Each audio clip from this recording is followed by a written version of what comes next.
네, 현재 시간 2시 21분 지나고 있습니다. 시장의 하락이 좀처럼 멈추지 않은 상황인데요. 그 안을 긴급 진단해 보도록 하죠. 오후 시장의 핵심은 무엇인지 차영수 수장님과 함께 알아보겠습니다. 어서 오세요. 안녕하십니까? 네, 안녕하세요. 오늘 시장에서 가장 대표적인 세 개의 상황실을 준비해봤습니다. 첫 번째부터 만나보시죠. SK바이오사이언스 부스터샷 임상도 시작했다고 하는데 지금 코로나19 바이러스 그 백신에 대해서 정말 많은 업체들이 뛰어들었는데 아직 국산품은 없어요. 그렇습니다. 네. 그렇지만 이제 가장 근접해 있는 그 업체다라고 말씀을 드릴 수가 있겠습니다. 우리나라 몇몇 업체들이 이제 코로나19 백신과 치료제를 지금 개발 중에 있는데 네. 지금 이제 그 몇몇 업체들 같은 경우는 임상 이상에서 조금 조심스러운 모습을 보이고 있는 회사들도 있습니다만 SK바이오사이언스는 지금 1상서부터 3상까지 통과를 했다. 이렇게 좀 말씀드릴 수가 있겠죠. 지금 이제 3상 진행 중에 있는데 2상도 뭐 매끄럽게 통과가 됐고요. 확실히 이제 그 신약을 개발해본 경험이 상당히 중요하다 이렇게 좀 말씀드릴 수가 있겠습니다. 올해 이제 가시적인 성과가 나올 것으로 예상이 되고 있는데 현재 지금 뭐 화이자도 오미크론 전용 백신 얘기가 오늘 또 장중에 나오지 않았습니까? 네. 이런 것처럼 백신에 대한 뭐 각국의 어떤 주권 이런 문제가 이제 올해 가장 큰 화두가 될 것으로 보여지죠. 현재 지금 문재인 정부가 이제 내세운 것은 우리나라에서 백신과 치료제가 나온다라면 우리나라에서 우선 쓰겠다 이렇게 좀 공표를 해놓은 상황이고 이거는 뭐 정권이 바뀐다 하더라도 국산 제품에 대한 뭐 선호도라든가 앞서 드렸던 주권과 관계된 부분들이기 때문에 통용이 될 것으로 보여집니다. 따라서 SK바이오사이언스 같은 경우 현재 지금 국산 그 신약 이제 신약이 되는 거죠. 백신과 관련된 개발에 대한 시간이 다가오기 때문에 올해 우리가 이 뉴스에 대해서는 굉장히 중요한 내용으로 취급을 해야 되지 않을까 말씀드릴 수 있겠습니다. 네.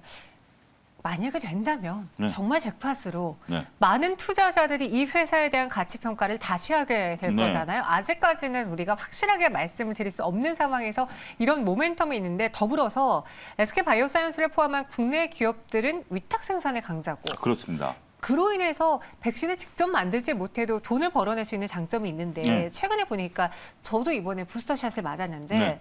또 6개월 뒤에 4차? 그렇습니다. 이런 이야기가 나오더라고요. 예, 그러니까 이제 우리가 독감 예방 주사를 1년에 한 차례 맞듯이 네.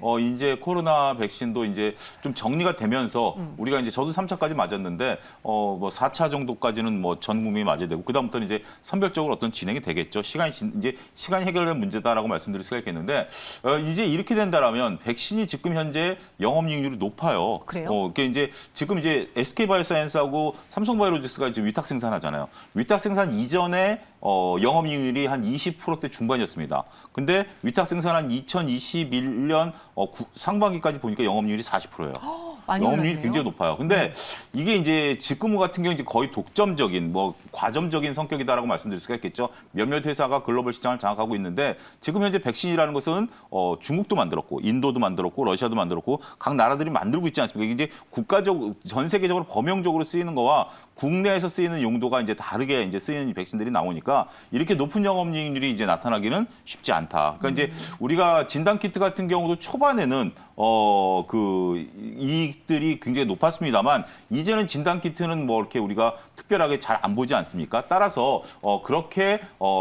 굉장히 드라마틱하게 게임 체인저가 될 가능성은 없다라고 보여지고요. 따라서 백신 관련주들은 여전히 트레이딩 관점에서 접근이 유효하지 않을까. 근데 물론 모르겠습니다. 치료제 같은 경우 좀 다른 얘기가 될 수도 있겠습니다만 백신 같은 경우는 예방 차원이기 때문에 너무 그렇게 높은 이익을 나타내기는 쉽지 않을 수도 있다 말씀드릴 수 있겠습니다. 이 백신 사용은 지속될 것으로 봐서 저는 모멘텀이 금세 사라지진 않겠다 싶었는데 그럼에도 단점은 영업이익률이 점점 감소하는 게. 그렇습니다. 네, 그게 걸림돌이다라고 하셨어요. 그리고 SK바이오사이언스가 너무나 안타까웠던 게 고점 대비 내려온 것 중 하나가 공매도 폭격의 대상이었다는 거죠. 참 개인 투자자들이 싫어할 수밖에 없습니다. 근데 이제 공매도라는 게 만약에 네. SK바이오사이언스 같은 경우 저는 굉장히 좀 회사를 달리 보는 것 중에 하나인데 네. 정말로 백신을 만들고 치료제를 만든다라면 공매도 세력이 오히려 수급의 우호적인 세력을 바뀔 수밖에 없죠. 공매도를 청산하는 과정에서 우리 공매도라는 게 그렇죠. 이론적으로는 손실은 무한대거든요. 네. 그렇기 때문에 이게 이제 여기서 딱 돌아서기 시작한다라면 공매도 세력들이 가장 먼저 매수에 가담을 해야 되기 때문에 쇼커버링 들어오죠. 쇼커버링 들어올 수밖에 없다라고 보여지죠. 저는 SK바이오사이언스는 배팅 관점에서 좀 길게 봐도 된다. 그러니까 결국 SK바이오사이언스의 저는 그 기술력을 좀 믿고요. 다른 업체보다는 이거는 뭐 믿음에 관련된 부분들 아니겠습니까? 결국 SK바이오사이언스가 백신과 치료제를 만들어낼 것이다라는 쪽에 저는 한 표를 던지고 싶고요. 그렇게 된다라면 멀리 보는 관점. 그럴 때는 몰방해서는 안 됩니다. 몰방? 그러니까 전부 다 투자하는 건 아니고요. 몰빵이요. 몰빵해서는 안 된다라고 말씀드릴 수가 있겠고 분산 투자에서 일정 부분은 배팅해 보시는 것도 저는 괜찮지 않을까 말씀드릴 수가 있겠습니다. 일단 트레이딩 관점에서 단기적으로라도 보면 목표가는 28만 원, 손절 라인은 20만 원 정도 제시하도록 하겠습니다. 제가 잘못 들었네요. 죄송합니다. 그러니까 목표 주가는 28만 원. 네. 길게 보자. 한 번에 그냥 나 전량 매수할래 이렇게. 우리가 네. 그 투자자분들이 뭐 아니면 도다라는 식으로 제약바이오를 들어가시는 경우가 있는데 그건 리스크가 너무 큽니다. 그거는 잘 될 경우는 정말 좋죠. 그렇죠. 정말 좋은데 그렇게 주식 투자를 한두 번 하고 끝날 게 아니기 때문에 주식 투자는 길게 보게 된다라면 분산 투자가 역시 답이다. 그리고 또 다른 기회를 또 노리시다 보면 이게 누적이 되면 결국 큰 돈이 된다. 안전하게 그렇게 말씀드릴 수 있겠습니다. 네, SK 바이오사이언스 기술력에 대해서는 좋게 평가하시기 때문에 그래서 멀리 보자, 길게 보자라고 했고요. 목표 주가 28만 원, 손절가 20만 원입니다. 그리고 오늘 시장에서 저희가 제약바이오 이야기를 조금 더 해봐야 되는 게 지금 코스피는 보합까지 올라온 게 네. 대형주들이 좀 선방해주고 있고 코스닥에서도 여전히 게임주나 성장주들이 무너지고 있는데 몇몇 제약바이오 업체가 올라가고 있고 대표적으로 또 셀트리온 그룹주들이 자사주 매입 소식 때문에 상승하고 그렇습니다. 있어요. 일단 셀트리온 같은 경우 약 1,000억 정도, 셀트리온 헬스케어 같은 경우는 약 500억 정도 네. 자사주 취득을 하겠다. 4월까지 하니까 이제 그 시간이 급박하죠. 그렇게 들어가는데 근데 여러분들 자사주를 취득을 하면 EPS가 올라간다라는 개념이죠. 왜냐하면 주식수가 줄어드니까. 네. 그러니까 100이라는 주식수에서 90이라는 주식수로 줄어들면 이익은 똑같으니까 주당 순이익은 올라가죠. 그러니까 EPS가 올라가니까 주가가 올라간다는 개념인데 저는 그거에 대해서 별로 그렇게 좋게 보는 투자자는 아닙니다. 이건 인위적인 것이지 우리가 이론적으로 EPS가 올라가기 때문에 주가가 올라간다라고 보기는 어렵다는 거. 나중에 자사주를 이것을 소각을 안 하고 매각을 하면 다시 EPS가 떨어지나요? 그러니까 그런 식으로 여러분들이 이 자사주는 잘 보셔야 돼요. 그러니까 결국 셀트리온이 지금 왜 자사주를 이 시점에서 하느냐. 물론 주주들의 요구도 있었고 기업이 우리가 이 정도라면 자사주를 취득해도 되겠다라고 보는 시각들이 맞물린 것은 사실입니다. 하지만 현재 지금 셀트리온이 영업이익률이 좀 떨어지고 있는 게 가장 큰 문제 아니겠습니까? 그런 부분들을 보면 주가는 어느 정도 하방 경직을 나타낼 가능성은 있겠습니다만 장기적 관점은 제가 볼 때는 아니다. 조금 조심스럽게 말씀드리고 싶습니다. 네, 그럼 오늘 이 제약바이오 투심이 조금 살아난 것에 대해서 차윤 수장님은 JP모건 헬스케어 컨퍼런스 일단 네. 트레이딩 관점이다라고 좀 말씀드렸어요. 트레이딩. 예, 결국 오늘 일단 조선주들이 빠지니까 매기가 이제 이쪽으로 좀 쏠린 건데 제약바이오가 그 JP모건 헬스케어 컨퍼런스에서도 삼성바이오로직스가 이제 대표 연설을 하는데 그 외에는 뭐 특별하게 뚜렷하게 나타나는 것은 없다 이렇게 좀 말씀드릴 수 있겠습니다. 알겠습니다. 이렇게 SK 바이오사이언스와 함께 오늘 제약바이오의 또 핫한 셀트리온 이야기까지 살짝 더해봤고요. 두 번째 상황실로 넘어가 보시죠. 에디슨 EV입니다. 쌍용차 인수 본 계약에 들어왔고요. 저는 개인적으로 주식을 볼 때 좀 사명을 중시해 여기는데 에디슨 EV 이 회사가 뭐야 했더니 사명이 또 바뀌었던 그렇죠. 회사잖아요. 예. 그래서 아직은 어색한데 아주 화려하게 쌍용차 때문에 지금 투자자들의 머릿속에 인식을 시켜줬습니다. 그렇습니다. 네. 예. 그런데 일단은 지금 현재 쌍용차와 본 계약을 이제 체결했는데 몇 가지 이제 행정적인 절차가 남아 있습니다. 일단 채권단과 주주들의 동의를 받는 그런 경우가 이제 해야 되는데 쌍용차 살리겠다는데 누가 반대하겠습니까? 이제 이게 형식적인 절차다라고 말씀드릴 수가 있겠고 법원에 또 회생 인가를 또 이제 신청을 해야 됩니다. 이런 것들을 이제 마무리가 하게 되면 지금 이제 돈을 납입하고 이제 이루어질 것이다라고 말씀드릴 수가 있기 때문에 행정적인 절차만 남아있다라고 말씀드릴 수가 있겠습니다. 여러 가지 얘기가 나오더라고요. 지금 현재 쌍용차 부지에다 아파트를 짓는다, 뭘 한다, 여러 가지 얘기가 나왔습니다만 아직까지는 그건 설왕설래이다라고 말씀드릴 수가 있겠고 일단은 지금 현재 행정적인 절차 이후에 그리고 채권단에서 분명히 선을 그은 게 그 부지 개발과 관련된 것들은 거론이 안 됐다라는 것들이죠. 네. 그렇기 때문에 결국 쌍용차를 살리는 쪽으로 아직까지는 우리가 인식을 해야 될 것으로 보여지고요. 그와 관련된 뉴스 플로우에 집중하셔야 되지 않을까 말씀드릴 수 있겠습니다. 네, 일단 채권단에 또 또 일정 부분 이상의 동의를 받아야 되고 그렇죠. 법원의 회생 인가도 필요하고 행정적인 절차가 아직은 남아있는 상황인데 주가는 오늘 또 급등을 보여주면서 네. 장대 양봉이 기록이 됐어요.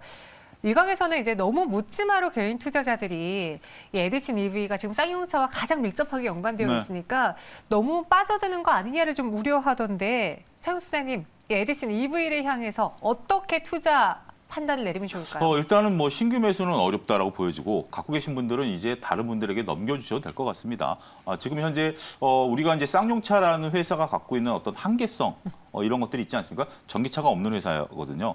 이런 부분들을 이제 에디슨이 이제 함으로써 그런 부분들로 나갈 수는 있겠습니다만 지금 이제 이렇게 쌍용차에 대해서 관심 우리가 이제 뜨거웠던 것은 앞서 언급드렸던 부지 개발 뉴스들 한몫했다라고 말씀드릴 수가 있겠고 하지만 아직까지 지금 현재 쌍용차가 그동안에 이제 수많은 정말 안타까운 현상들을 보였죠. 중국계 회사, 인도계 회사에 이제 넘어가면서 여러 가지 조금 만시창이가 되는 회사인데 잘 추스려서 정말 우리나라 자동차 공업에 있어서 다시 한번 하나의 축을 좀 담당하는 그런 모습들이 나타났으면 좀 바라겠고요. 그런 모습이 나타난다면 다시 한번 주가 움직임이 있을 테니까 그때 가서 투자하셔도 늦지 않다 이렇게 좀 말씀드릴 수 있겠습니다. 우리 차영 소장님은 에디슨 EV 신규 매수 안 되고요. 갖고 계신 분들에게는 이제는 보내주자라고 한 줄 평 주셨습니다.